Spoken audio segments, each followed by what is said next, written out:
আসসালামু আলাইকুম, welcome back to পম্পাস্টাস। আশা করছি সবাই ভালো আছেন, সুস্থ আছেন। আজ আপনাদের মাঝে নিয়ে আসলাম খুবই গুরুত্বপূর্ণ একটি ভিডিও, যেটি জানা সবারই খুবই দরকার। আমার আজকের ভিডিওতে আপনারা দেখতে পাবেন ফ্রিজ কেনার আগে কোন কোন বিষয়গুলো মাথায় রাখলে ফ্রিজ কিনলে ঠকবেন না। তো যে 6টি টিপস আপনাদেরকে দিব, অবশ্যই ফ্রিজ কেনার আগে এই 6টি টিপস যদি দেখে কেনেন তাহলে আপনারা ফ্রিজ কেনার সময় ঠকবেন না। আর এই 6টি বিষয় যদি মাথায় রেখে ফ্রিজ কেনেন, ডিপ ফ্রিজ, নর্মাল ফ্রিজ, যে কোনো ফ্রিজ আপনারা নিশ্চিন্তে ব্যবহার করতে পারবেন। আজ আমি আমার নিজের জন্যই ফ্রিজ কিনতে এসেছি, ভাবলাম আপনাদের সাথে আমার অভিজ্ঞতাগুলো শেয়ার করি। আশা করছি আপনাদের অনেকের উপকারে আসবে। আর আমি এই বিষয়গুলো মাথায় রেখেই কিন্তু ফ্রিজ কিনি। অনেকের প্রশ্ন থাকতে পারে, আপনি এত কিছু জানেন কিভাবে? আমার সংসার জীবনে এতটাই ফ্রিজ ব্যবহার করেছি, আর আমি যে কয়টাই ফ্রিজ ব্যবহার করেছি সবগুলো ভালো ব্র্যান্ডের, কিন্তু ভালো ব্র্যান্ড হলেও কিন্তু ভিতরে কোনো কিছুর একটা ব্যাপার থাকে। আর এই ব্যাপারগুলো যদি মাথায় রেখে ফ্রিজ কেনা হয় তাহলে আপনারা ফ্রিজ কেনার পরে ঠকবেন না। আর এই বিষয়গুলো কিন্তু আমি কিনতে কিনতে আমার একটা অভিজ্ঞতা হয়ে গেছে, এবং আমার বাসায় কিন্তু স্টিল 5টা ফ্রিজ আছে। তাহলে বুঝতেই পারছেন কিভাবে আমি জানি। আর যখন আমি কিনতে যাই আমি ওদের অনেক কোয়েশ্চেন করি কোনটা কি, এই করতে করতে আমার অভিজ্ঞতা হয়ে গেছে। আর এই 6টি জিনিস যদি আপনারা দেখে কিনেন, গ্যারান্টি আপনারা ফ্রিজ কিনে কখনোই ঠকবেন না। আর আমি আপনাদের যে টিপসগুলো দিব এগুলো কিন্তু গাইডলাইনেও লেখা থাকে। বড় বড় যে ব্র্যান্ডগুলো আছে সেগুলো পড়লেই আপনারা বুঝতে পারবেন। তাহলে চলুন 6টি টিপস জেনে নিই। যে ফ্রিজের উপরে অথবা ব্যাক সাইডে লেখা থাকবে R600A, এই নাম্বারটি গ্যাসের উপরে বসানো হয়। আর এই নাম্বারটি যেখানে R600A গ্যাস বসানো হয়, এটি তাড়াতাড়ি ফ্রিজ ঠান্ডা করতে সাহায্য করে এবং বিদ্যুৎও বিল কম আসে। আর যেটি দেখবেন R134A, এই নাম্বারটি থাকলে সেই ফ্রিজটি কখনোই কিনবেন না, কেননা এটি ফ্রিজ ঠান্ডা হতে অনেক সময় নেয় এবং বিদ্যুতের বিলও কিন্তু বেশি আসে। এজন্য অবশ্যই আপনারা কেনার আগে R600A গ্যাসটি কিনবেন।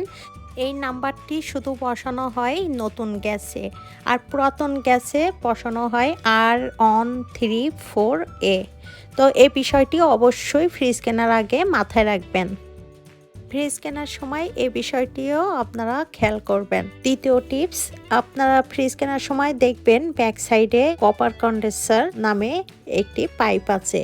এই যে দেখতে পাচ্ছেন গোল্ডেন কালারের যে পাইপটি আমি দেখাচ্ছি পিকচারে, আপনারা তাহলে বুঝতে পারবেন। এখানে কন্ডেন্সার 2 রকম থাকে, একটা কপার কন্ডেন্সার আর একটা স্টিলের কন্ডেন্সার।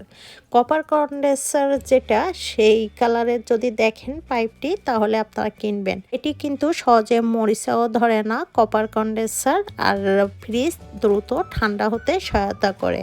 আর স্টিলের কন্ডেন্সার যেটি আছে এটি ঠান্ডা হতে অনেক সময় নেয় এবং মরিচা ধরে। এজন্য আপনারা ফ্রিজ কেনার আগে এই বিষয়টিও খেয়াল রাখবেন, ফ্রিজের গায়ে কপার কন্ডেন্সার পাইপ লাগানো আছে কিনা। টিপস নাম্বার 3, ফ্রিজ কেনার সময় অবশ্যই এই জিনিসটি দেখেই কিনবেন, তাহলে ফ্রিজ কিনলে আপনারা ঠকবেন না। এটি খুবই গুরুত্বপূর্ণ। দেখতেই পাচ্ছেন যখন ফ্রিজ কিনতে যাবেন দরজার সাদা অংশ, দরজার পাশেই সাধারণত এই চিহ্নটি থাকে 6PS। এই 6PS চিহ্নটি যদি দেখেন তাহলে আপনারা ফ্রিজটি কিনবেন। এই চিহ্নটি দেওয়ার মানে এই যে ফ্রিজটি তৈরি করা হয়েছে, যে সাদা প্লাস্টিকটি ব্যবহার করা হয়েছে, এটি উন্নত মানের প্লাস্টিক দিয়ে তৈরি করা হয়েছে। আর যদি দেখেন এই 6PS কোনোটাই লেখা নেই, কোনো চিহ্নই নেই, তাহলে এই ফ্রিজটি নর্মাল প্লাস্টিক দিয়ে তৈরি করা হয়েছে। এই চিহ্নটি দেখলেই আপনারা ফ্রিজ কিনবেন। আর যদি দেখেন কোনো চিহ্নই নেই তাহলে কিনবেন না। কোনো ফ্রিজে কিন্তু অন্য চিহ্ন থাকে, তো আপনাদেরকে একটু পরে দেখাচ্ছি সেই চিহ্নটি। এখন বলে দিই, ফ্রিজের এই চিহ্নটি থাকলে কেন ভালো। এই যে ফ্রিজের সাথে যে চিহ্নটি 6PS, এটি মানে সাদা ভিতরের প্লাস্টিক ব্যবহার করা হয় ফ্রিজের মধ্যে, এটি উন্নত মানের প্লাস্টিক দিয়ে তৈরি ফ্রিজটি। আর যদি দেখেন ফ্রিজের গায়ে কোনো চিহ্নই নেই, তার মানে এই প্লাস্টিকটি ব্যবহার করা হয়েছে নর্মাল প্লাস্টিক দিয়ে। এখন বলে দিচ্ছি, এই উন্নত মানের প্লাস্টিক যখন ব্যবহার করা হয় তখন খাবার দাবার কিন্তু একদমই ভালো থাকে এবং ভিতরে প্লাস্টিকের যে একটা গন্ধ সেটা খাবারে প্রবেশ করতে পারে না এবং খাবার ভালো থাকে। আর যদি লো কোয়ালিটির প্লাস্টিক ব্যবহার করে সেক্ষেত্রে অনেক ফ্রিজে অনেক খাবারে গন্ধ বাইর হয়, এই প্লাস্টিকের গন্ধটাই কিন্তু খাবারে বাইর হয়। এখন আপনাদেরকে দেখিয়ে দিচ্ছি আরেকটি চিহ্ন। এই যে দেখতে পাচ্ছেন দরজার পাশে 4 কোনা যে চিহ্নটি দেখতে পাচ্ছেন, এটি মানে খুবই উন্নত মানের একটি ফ্রিজ। এই ফ্রিজগুলোতেই কিন্তু এই চিহ্নগুলো থাকে আর এই চিহ্নটি আপনারা দরজা খুললেই কিন্তু দেখতে পাবেন। তো আশা করছি আপনারা যখন ফ্রিজ কিনবেন এই বিষয়টি অবশ্যই মাথায় রেখে ফ্রিজ কিনবেন। এখন যে বিষয়টি নিয়ে কথা বলবো, ভোল্টেজ স্টেবিলাইজার। এই ভোল্টেজ স্টেবিলাইজার সম্বন্ধে সবাই কম বেশি জানেন। এই ভোল্টেজ স্টেবিলাইজার আমরা সাধারণত ব্যবহার করি ফ্রিজে, আর এটি ব্যবহার করা হয় বিদ্যুৎ যখন আপ ডাউন করে। এই ভোল্টেজ স্টেবিলাইজার কিন্তু ফ্রিজকে কন্ট্রোল করে বৈদ্যুতিক ক্ষমতা দিতে। তো এই ভোল্টেজ স্টেবিলাইজার আমাদের কিন্তু আলাদাই কিনতে হয়, অনেক ফ্রিজে দেখা যায়। এখন নতুন নতুন অনেকগুলো ফ্রিজ আছে। আপনারা যখন ফ্রিজ কিনতে যাবেন ডিলারকে বলবেন ভোল্টেজ স্টেবিলাইজার যে ফ্রিজগুলোই বসানো আছে এই ধরনের ফ্রিজ দেখাতে, তাহলে কিন্তু ভোল্টেজ স্টেবিলাইজার আপনাদের আলাদা করে কেনা লাগছে না। এখন কিন্তু অধিকাংশ ফ্রিজে ভোল্টেজ স্টেবিলাইজার ভিতরেই বসানো থাকে, এক্ষেত্রে আলাদা কিন্তু আর কেনা লাগছে না। অনেকের হয়তো জানা নেই, তো কেনার আগে অবশ্যই এই বিষয়টি মাথায় রাখবেন। ফ্রিজ কেনার সময় আরেকটি বিষয় খেয়াল রাখবেন, ফ্রিজের পিছনে যে মেশিনটা দেখতে পাচ্ছেন কালো রঙের, এটিকে বলা হয় কম্প্রেসর।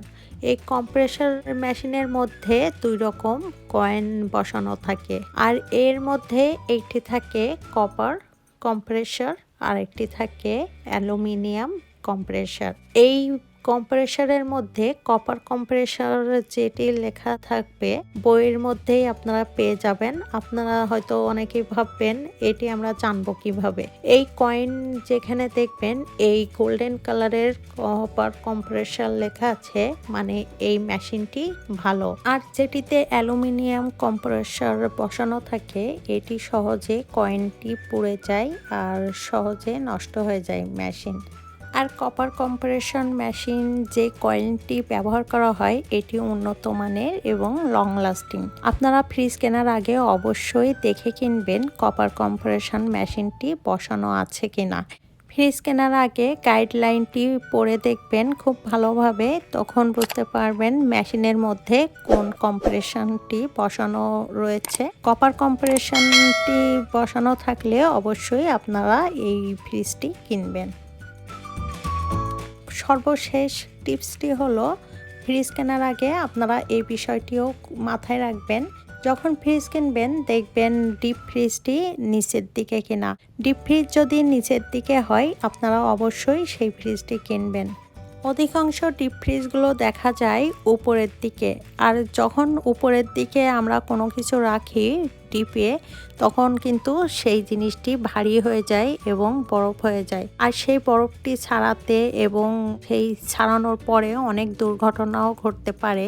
এই পাথর অথবা এই ভারী জিনিসটি কিন্তু অ্যাক্সিডেন্টলি যদি পড়ে যায় পায়ে অথবা গায়ে অনেক দুর্ঘটনা ঘটতে পারে। তাই ফ্রিজ কেনার আগে অবশ্যই দেখবেন ডিপ ফ্রিজটি নিচের দিকে আছে কিনা। যে ডিপ ফ্রিজগুলো নিচের দিকে আছে সেই ফ্রিজগুলোই কিনবেন, দেখবেন ডিপ ফ্রিজ নিচের দিকে থাকলে কাজ করতে অনেক সুবিধা হবে। তো এই 6টি বিষয় আপনারা যদি মাথায় রেখে ফ্রিজ কেনেন না, কখনোই আপনারা ফ্রিজ কিনে ঠকবেন না। আর এই বিষয়গুলো মাথায় রেখেই আপনারা দেখেই ফ্রিজ কিনবেন, তাহলে লং লাস্টিং এবং ভালো মানের ফ্রিজে কিনতে পারবেন। এই 6টি বিষয় আপনারা মাথায় রেখে আপনারা ফ্রিজ কিনবেন, তাহলে আমি আশা করছি আপনারা 100% ভালো মানের একটি ফ্রিজ কিনতে পারবেন। আর ফ্রিজ কেনার আগে আরেকটি বিষয় অবশ্যই মাথায় রাখবেন, সবসময় মনে রাখবেন ভালো জিনিসের ভালো দাম। আর দাম একটু বেশি হলেও সেই জিনিসটি আপনারা কিনবেন। আর আমি যে 6টি টিপস দিয়েছি এই জিনিসগুলো কিন্তু একটু দামে বেশি পড়বে এরকম ধরনের ফ্রিজ কিনতে গেলে। ইলেকট্রিক এবং নিত্য প্রয়োজনীয় আমাদের ব্যবহার করতে হয় এই ধরনের জিনিসগুলো একটু ভালো উন্নত মানের এবং ভালো ব্র্যান্ডের কেনা উচিত বলে আমি মনে করি। আর সবসময় মনে রাখবেন ভালো জিনিস ভালো ব্র্যান্ড এগুলোর দাম একটু বেশি থাকে এবং এগুলো কিন্তু লং লাস্টিং করে। তো আপনারা সবসময় চেষ্টা করবেন ভালো জিনিসই কেনার, একটু দাম বেশি হলেও, তাহলে এগুলো অনেক দিন পর্যন্ত ভালো থাকবে এবং আপনারা সহজেই ঠকবেন না। বন্ধুরা, আশা করছি ভালো মানের ফ্রিজ কেনার টিপস ভিডিওটি আপনাদের ভালো লেগেছে এবং অনেকের উপকারে আসবে। যদি ভালো লেগে থাকে একটা লাইক দিয়ে দিবেন, চ্যানেলটি সাবস্ক্রাইব করে বেল আইকনটি অন করে দিবেন এমন সব নতুন নতুন টিপস ভিডিও পেতে। আজ বিদায় নিচ্ছি, সবাই খুব ভালো থাকবেন। আল্লাহ হাফেজ।